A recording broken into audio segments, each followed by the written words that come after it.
എത്താൻ പറ്റി, മമ്മൂക്കാടെ കൂടെ ഷെയർ ചെയ്യാൻ പറ്റിയ സ്ക്രീൻ വലിയൊരു എക്സ്പീരിയൻസ് അല്ലായിരുന്നു? അതെ.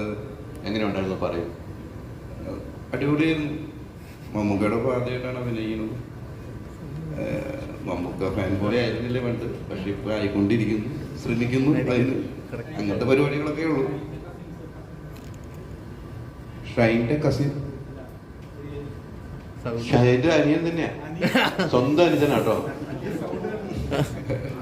അതാണ് പല ആൾക്കാർ ഷൈൻ്റെ സ്വന്തം അനുജനാണ്. ഉണ്ടാവും, വേറെ സംഭവമുണ്ട്. മാത്രമല്ല, അല്ല ഈ സബ്ജക്ട് കേട്ട് കഴിഞ്ഞപ്പോൾ എങ്ങനെയാണ് ചേട്ടനുടെ അഭിനയിക്കുന്ന സിനിമ ആരാണ് വിളിക്കുന്നത്? ആദ്യമായിട്ട് ഞാനും ചേട്ടനും ആദ്യമായിട്ട് സ്ക്രീനിൽ ഒരുമിച്ച് വരുന്ന പടമാണിത്. ഇതിനു മുമ്പ് ഞങ്ങൾ ക്രിസ്റ്റഫറിൽ അഭിനയിച്ചിട്ടുണ്ടെങ്കിൽ ഒരുമിച്ച് കാണാൻ പറ്റിയിട്ടുണ്ടായിരുന്നില്ല. പക്ഷെ ആദ്യമായിട്ട് ഒരുമിച്ച് വരുന്ന പടമാണ്. അത് ഭയങ്കര ഒരു വീട്ടിൽ ഒരുമിച്ച് കാണാറുണ്ട്, വീട്ടിലിടയ്ക്ക് കാണാറുണ്ട്, പുറത്താണ് കൂടുതൽ ഒരുമിച്ച് കാണാറ്. ആരാണ് ആദ്യം വിളിക്കുന്നത് ഈ സിനിമയിലേക്ക് സബ്ജക്ട് പറഞ്ഞ്?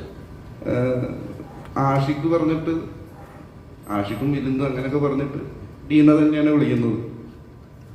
അങ്ങനെ പോയി അഭിനയിച്ചു. ആദ്യ ദിവസം വിളിച്ചു, പിന്നെ 2 ദിവസം വിളിച്ചു, 3 ദിവസം, 4 ദിവസം, 5 ദിവസം. ആദ്യ ഒരു ദിവസം പറഞ്ഞാണ് പിന്നെ തുടർന്നത് അല്ലേ? അല്ല, നല്ലൊരു എക്സ്പീരിയൻസ് ആണ്. നന്നായിട്ട് ചെയ്യുകയും ചെയ്തെന്നാണ് നമ്മള് ജോക്കുട്ടനെ എനിക്കൊക്കെ പേഴ്സണലി അറിയാവുന്ന. ജോക്കുട്ടൻ വേറെ സിനിമയിൽ അഭിനയിച്ചിട്ടുണ്ട്, അങ്ങനെ പറയുന്നത് 5-6 പറഞ്ഞു കഴിഞ്ഞു.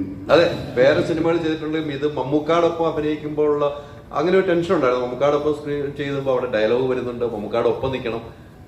അതിന് നിങ്ങൾ ടെൻഷൻ എന്നാണോ പറയുക? പിന്നെ എന്താ പറയും? എനിക്കറിയില്ല എന്താ പറയുന്നില്ല.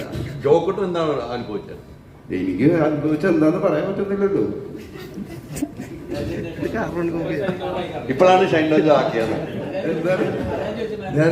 ഞാനൊരു എക്സ്ക്യൂസ് പറയാണ്. കാരണം എനിക്ക് ഒരു അടുത്ത പരിപാടി 2-3 പടങ്ങൾ ഇറങ്ങിയിട്ടുണ്ട്. അതിന്റെ പ്രൊമോഷനുണ്ട്, പിന്നെ ഷൂട്ടിംഗ് ഉണ്ട്, ഡബിങ് ഉണ്ട്. അതുകൊണ്ട് ഞാനൊന്ന് പയ്യെ എനിക്ക് കാലിക്കട്ട് എത്തണം. അതുകൊണ്ട് ഞാൻ എന്നോട്